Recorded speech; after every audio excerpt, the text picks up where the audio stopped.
Bosnu i Hercegovinu volim zbog svih različitosti koje su u mojoj zemlji. Volim je zato što je jednom davno u jednoj svojoj pjesmi Nedžad Ibrišimović rekao Bosna je ćilimom zastrta, znači ima nas svakakvih, a zapravo svi pripadamo jednoj zemlji, Bosni i Hercegovini.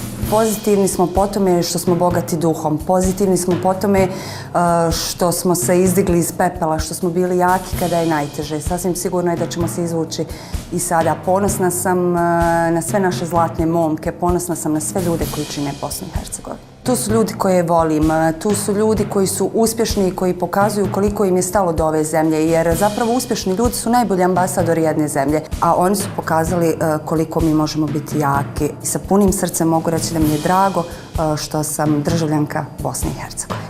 Kad je bilo najteže nisam otišla, pa ne mislim ni sada. Sve džamije koje imamo, sinagoge, crkve, katedrale, jer to je ono što nas čini posebnima. Ovo zapravo, ja mislim, možete vidjeti samo na jednom mjestu, Bosni i Hercegovini. Mislim da se nigdje drugo ne bi mogla snaći nego ovdje u Bosni i Hercegovini. Sasvim je sigurno da će biti bolje jer imamo mlade ljude koji žele da Bosnu i Hercegovinu učine jakom, stabilnom i dobrom zemljom.